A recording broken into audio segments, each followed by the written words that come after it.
الحمد لله نحمده ونستعينه ونستغفره ونعوذ আমি সাক্ষ্য দিচ্ছি যে আল্লাহ ছাড়া সত্য কোনো উপাস্য নেই, তিনি এক, তার কোনো শরিক নেই। আরও সাক্ষ্য দিচ্ছি যে আমাদের নবী মুহাম্মদ সাল্লাল্লাহু আলাইহি সাল্লাম তার বান্দা ও রাসূল। আল্লাহ তাআলা তার উপরে, তার পরিবারবর্গ, সাহাবীদের উপর অসংখ্য দুরূদ ও সালাম বর্ষণ করুন। অতঃপর আল্লাহর বান্দাগণ, আপনারা যথাযথভাবে আল্লাহর তাকওয়া অবলম্বন করুন এবং নির্জনে ও গোপনে তাকে ভয় করে চলুন। হে মুসলমানগণ, আল্লাহ তাআলা মানুষকে সৃষ্টি করেছেন তারই ইবাদত করার জন্য। তিনি তাদেরকে তার আনুগত্য করতে আদেশ করেছেন, তার অবাধ্য হতে নিষেধ করেছেন এবং তাদের উপর বিভিন্ন ফজিলতের আমল ফরজ করেছেন, যার মধ্যে কিছু আমল অন্যগুলোর চেয়ে তার কাছে বেশি প্রিয়। একটি মহান ও শ্রেষ্ঠ ইবাদত হলো বাইতুল্লাহর হজ পালন করা, যা ইসলামের একটি রুকন ও গুরুত্বপূর্ণ ভিত্তি। নবী সাল্লাল্লাহু আলাইহি সাল্লামকে জিজ্ঞাসা করা হলো, কোন আমলটি উত্তম? তিনি বললেন, আল্লাহ তার রাসূলের প্রতি ঈমান আনা। বলা হলো, তারপর কোনটি? তিনি বললেন, আল্লাহর রাস্তায় জিহাদ করা। বলা হলো, তারপর কোনটি? তিনি বললেন, মকবুল হজ। সহিহ বুখারী ও মুসলিম। মহান আল্লাহ তাআলা এই হজ মৌসুমের অন্তর্গত কিছু সময় শপথ করে বলেন, শপথ 10 রাত্রির। তিনি হজ আদায়ের স্থানেরও শপথ করেছেন। এ মর্মে তিনি বলেন, আমি শপথ করছি এ নগরীর। তিনি তার সর্বোত্তম ও প্রিয় ভূখণ্ডকে বেছে নিয়েছেন, যাতে হজের কার্যাদি তার প্রান্তরে সম্পাদন করা হয় এবং পবিত্র কাবার চারপাশ ব্যতীত অন্য কোথাও তওয়াফ করা না হয়। এ হজ সম্পাদন করা ফরজ এবং তার নৈকট্য লাভের একটি মাধ্যম। নবী সাল্লাল্লাহু আলাইহি সাল্লাম বলেছেন, হে মানব সকল, তোমাদের উপরে আল্লাহ হজ ফরজ করেছেন, কাজে তোমরা হজ সম্পাদন করো। সহিহ মুসলিম। এর ফজিলত হজ যাত্রীর উপরে চলতে থাকে যখন থেকে তিনি হজের কার্যাদিতে প্রবেশ করেন। যদি তিনি তালবিয়া পাঠ করেন, তবে পৃথিবীর প্রতিটি ভেজা শুকনো জমিও যুগপৎভাবে তার সাথে তালবিয়া পাঠ করে। রাসূলুল্লাহ সাল্লাল্লাহু আলাইহি সাল্লাম বলেন, যে ব্যক্তি তালবিয়া পাঠ করে, সাথে সাথে তার ডান ও বাঁ দিকের পাথর, গাছপালা অথবা মাটি, এমনকি দুনিয়ার উভয় দিকের সর্বশেষ প্রান্তের সব কিছু তালবিয়া পাঠ করে। সুনান ইবনে মাজাহ। হজ যাত্রীরা হলেন আল্লাহর প্রতিনিধি, যারা মর্যাদা অন্বেষণে তার কাছে আসেন। নবী সাল্লাল্লাহু আলাইহি সাল্লাম বলেছেন, আল্লাহর প্রতিনিধি তিন শ্রেণীর: গাজী, হাজি ও উমরা পালনকারী। সুনান নাসাই। এর মাধ্যমে পাপাচার ও ভুল ত্রুটির পঙ্কিলতা মোচন করা হয়। নবী সাল্লাল্লাহু আলাইহি সাল্লাম বলেন, হজ তার পূর্বের সব কিছু মিটিয়ে দেয়। সহিহ মুসলিম। বস্তুত হজ হাজিকে গুনাহ থেকে পবিত্রকারী, যদি সে পাপাচার, স্ত্রী সহবাস ও এই জাতীয় কাজ থেকে বিরত থাকে। কেননা নবী সাল্লাল্লাহু আলাইহি সাল্লাম বলেছেন, যে ব্যক্তি হজ পালন করলো এবং তাতে কোনো অশ্লীল কাজ করলো না ও পাপাচারে লিপ্ত হলো না, সে ব্যক্তি সদ্য প্রসূত শিশুর ন্যায় প্রত্যাবর্তন করলো। সহিহ বুখারী ও মুসলিম। শাইখুল ইসলাম রাহিমাহুল্লাহ বলেন, পাপ মোচনের বিষয়টি কখনো সগীরা গুনাহ, কখনো কবিরা গুনাহের সাথে জড়িত আমলের গুণগত মান বিবেচনায়।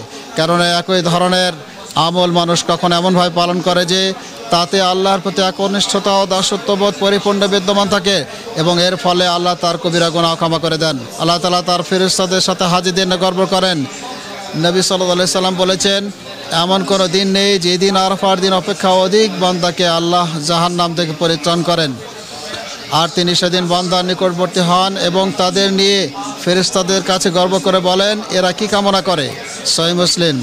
ইবনে আব্দুল বার রাহিমাহুল্লাহ বলেন, এটি ইঙ্গিত দেয় যে তাদেরকে ক্ষমা করা হয়েছে, কেননা যারা পাপী ও গুনাহগার তাদেরকে নিয়ে আল্লাহ অহংকার করবেন না, বরং তাদের তওবা কবুল ও ক্ষমা করে তিনি গর্ববোধ করবেন।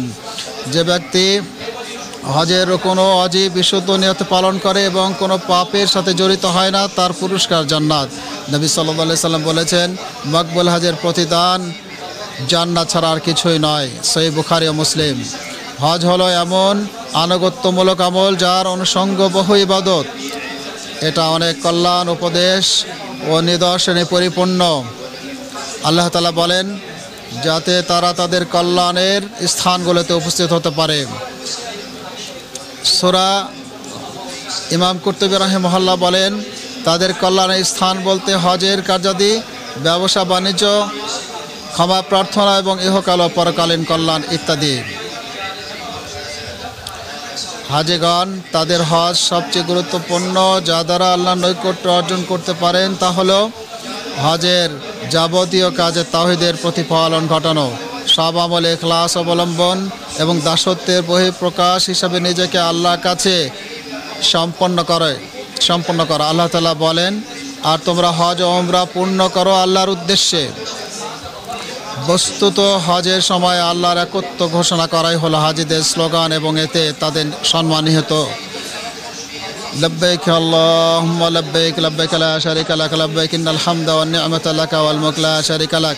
অর্থাৎ আমি হাজির, হে আল্লাহ আমি হাজির, কোনো শরীক নেই তোমার। আমি হাজির, নিশ্চয় সকল প্রশংসা ও নিয়ামত তোমারই এবং সকল সাম্রাজ্য তোমার, কোনো শরীক নেই তোমার। সহিহ বুখারী মুসলিম।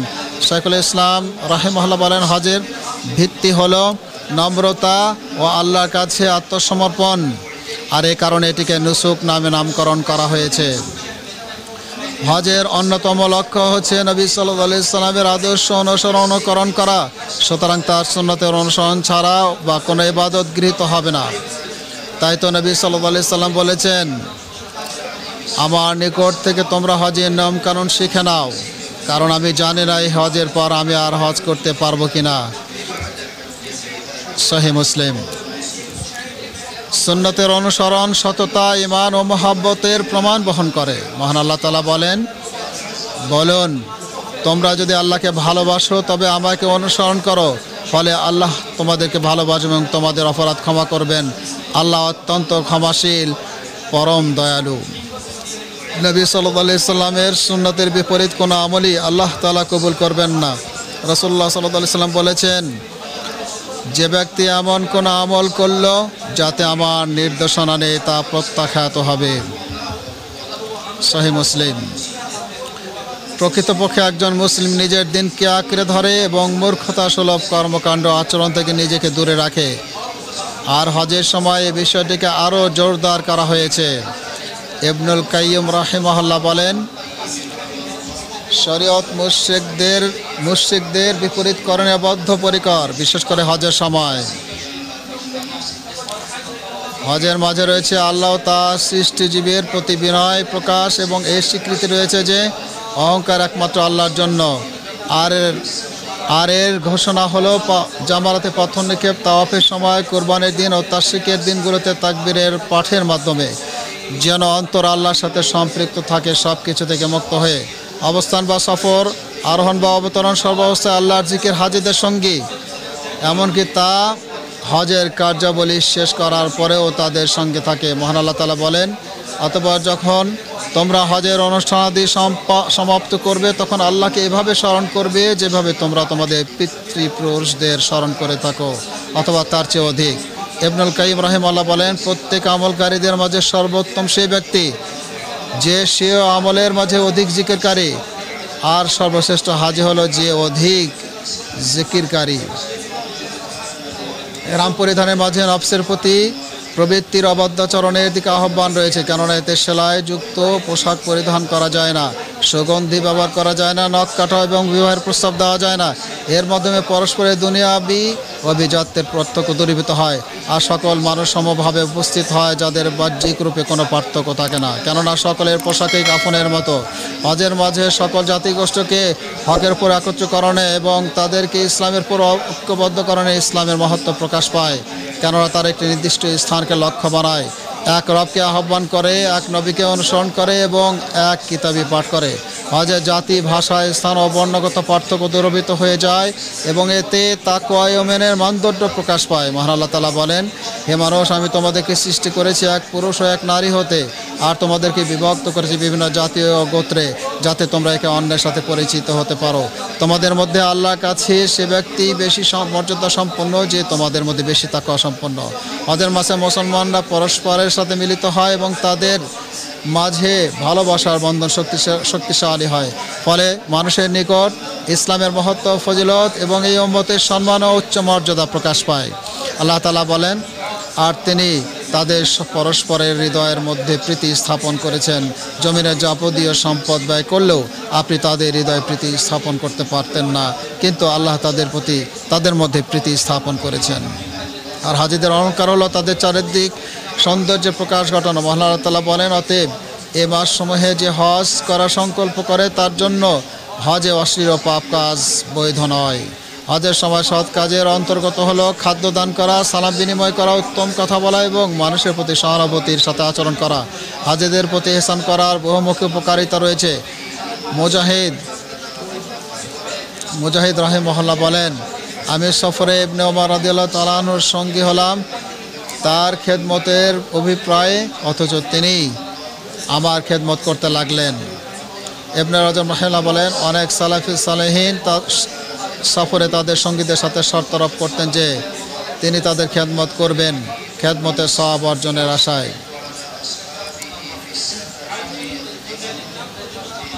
জামারাগুলোতে পাথর নিক্ষেপের স্থানে একজন হাজি ইবলিসের অপদস্থ হওয়ার বিষয়টা অনুধাবন করবেন। যখন ইব্রাহিম আলাইহিস সালামের নিকটে ইবলিস 3 বার আত্মপ্রকাশ করেছিল তার পুত্র ইসমাইল আলাইহিস সালামকে কোরবানি দেওয়া সংক্রান্ত তার রবের নির্দেশ পালন থেকে তাকে বিরত রাখার উদ্দেশ্যে, তখন ইব্রাহিম খলিল আলাইহিস সালাম ইবলিসের উপর পাথর নিক্ষেপ করেছিলেন তাকে অপদস্থ করতে ও তার প্রতি ঘৃণা প্রকাশ করার নিমিত্তে। ইব্রাহিম আলাইহিস সালামের নিকট ইবলিসের পুনর্বার আগমন আমাদেরকে এই বিষয়ে স্মরণ করিয়ে দেয় যে ইবলিস আদম সন্তানকে বারবার এবং নানা জায়গায় কুমন্ত্রণা দেয়। হজের মাঝে নফসের জন্য পার্থিব লোভ লালসা ত্যাগের প্রশিক্ষণ রয়েছে। একজন হাজি সেলাইযুক্ত পুরস্কার এবং সুগন্ধির ন্যায় কিছু বৈধ বিষয় পরিহার করে থাকে। আর যে ব্যক্তি তার নফসকে হজের মাঝে এরম অবস্থায় নিষিদ্ধ বস্তু থেকে বিরত রাখে সে ব্যক্তি উপযুক্ত যে প্রত্যেক স্থান ও কালে সে তার নফসকে পাপাচার থেকে বিরত রাখতে পারবে। হজের মাঝে সুনিপুণভাবে কাজ সম্পাদনের প্রতি উৎসাহ এবং সময়ের প্রতি গুরুত্ব আরোপের ইঙ্গিত রয়েছে। যেমন এতে রয়েছে সূর্যাস্তের সাথে সাথে এক স্থান থেকে অন্য স্থানে স্থানান্তর হওয়া, হজের এক আমল থেকে অন্য আমলে আত্মনিয়োগ করা এবং এক আমলের পূর্বে অন্যটি সম্পাদন না করা। এটি জীবন নিয়ন্ত্রণ ও ইবাদতসমূহ পরিচালনার উন্নত ব্যবস্থাপনা এবং এ থেকে ইখলাস ও ইত্তেবার পথ চলা শুরু হয়। যে ব্যক্তি তার হজে তাওহীদের তালবিয়া ও ঈদে তাওহীদের তাকবীর পাঠ করে তার জন্য আল্লাহর সাথে কৃত প্রতিশ্রুতি পালন করা আবশ্যক হয়ে যায়। আর তা হলো সে একমাত্র আল্লাহকে ডাকবে, কেবলমাত্র তার নিকট আশ্রয় প্রার্থনা করবে এবং শুধুমাত্র কাবাতেই তাওয়াফ করবে। মহান আল্লাহ তাআলা বলেন, আল্লাহকে ছাড়া যাদেরকে তোমরা ডাকো তারা খেজুরে আঠির আবরণেরও মালিক নয়। আর যে ব্যক্তি আল্লাহর অভিমুখী হয় তিনি তাকে সাহায্য করেন। আল্লাহ তাআলা বলেন, আর যারা আমার পথে সর্বাত্মক প্রচেষ্টা চালায় তাদেরকে আমি অবশ্যই আমার পথে পরিচালিত করব। মুসলিম মাত্রই কাবার দর্শন ও তাতে তাওয়াফ করতে আগ্রহী থাকে, কেননা মানুষেরা সকল দিক ও এলাকা থেকে কাবার অভিমুখী হয়। সুতরাং এটি ইসলামী মহামিলন কেন্দ্র এলাকা। এখানে মানুষ তাদের আদি পিতা ইব্রাহিম আলাইহিস সালামের আহ্বানের উপর একত্রিত হয়। মুসলিমদের অন্তর সর্বদাই আল্লাহ গৃহের প্রতি আগ্রহী থাকে এবং তাকে দর্শন করতে, সেখানে তাওয়াফ করতেও সে তাই অবস্থানে আকাঙ্ক্ষী হয়। অতঃপর হে মুসলিমগণ, হজের মুহূর্তগুলোর সম্মানিত ও তার সময়গুলো মূল্যবান। মহান আল্লাহ বলেন, আর তোমরা নির্দিষ্ট দিনগুলোতে আল্লাহকে স্মরণ করো। হজ পরে পরে জমানোর কথা স্মরণ করে দেয়, কেননা হজ যাত্রী তো তার সম্পদ ও পরিবার ত্যাগ করে হজের উদ্দেশ্যে রওনা দেয়। আর হজ হলো ইসলামের শেষ রুকন, তা বছরের শেষ মাসে আদায় করা হয়। আর নবী সাল্লাল্লাহু আলাইহি সাল্লাম তার শেষ জীবনে তা আদায় করেছেন। ইব্রাহিম ইহরাম অবস্থায় ইহরাম পরিধান কাফনের কথা স্মরণ করে দেয়। হাজিদের হজের স্থানসমূহে সমবেত হয় এবং তাতে অবস্থান করা, হাশরের ময়দানে তাদের একত্রিত হওয়া আল্লাহর সামনে দণ্ডায়মান হক স্মরণ করে দেয়। আল্লাহ তাআলা বলেন, আর মানুষের কাছে হজের ঘোষণা করে দিন, তারা আপনার কাছে পায়ে হেঁটে সব ধরনের কৃষকায় উঠের পিঠে করে তারা আসবে দূর দূরান্তের পথ অতিক্রম করে।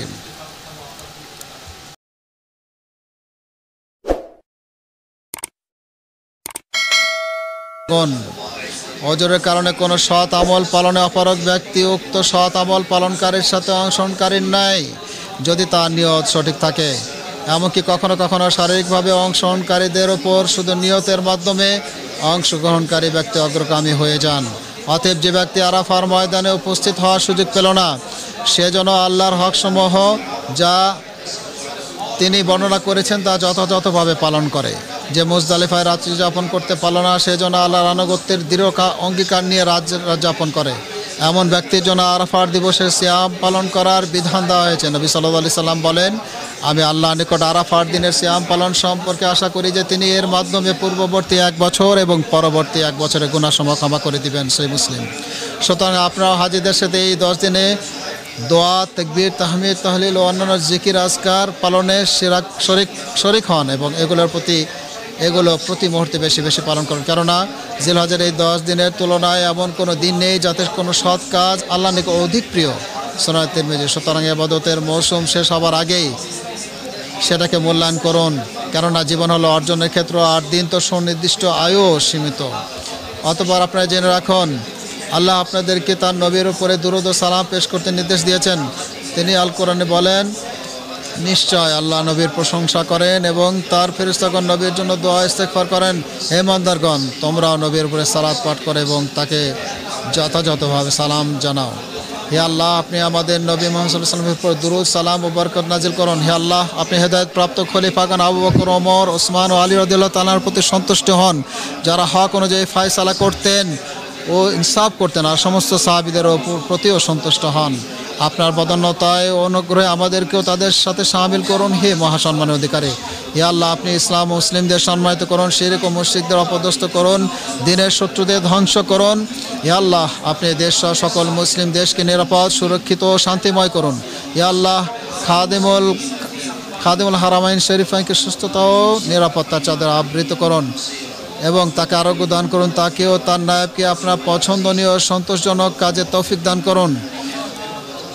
আপনি তাদের উভয়কে ভালো তাকওয়ার কাজে দিকে পরিচালিত করেন, তাদের দ্বারা ইসলাম মুসলিমদের উপকৃত করুন। হে আল্লাহ, হজ পালনকারীদের হজকে কবুল করুন এবং তাদেরকে নিজ নিজ দেশে নিরাপদে সওয়াবপ্রাপ্ত অবস্থায় ফিরিয়ে আনুন। হে আমাদের রব, আমাদেরকে দুনিয়ায় কল্যাণ দান করুন ও আখিরাতে কল্যাণ দান করুন এবং আমাদেরকে জাহান্নামের আযাব থেকে রক্ষা করুন। হে আমাদের রব,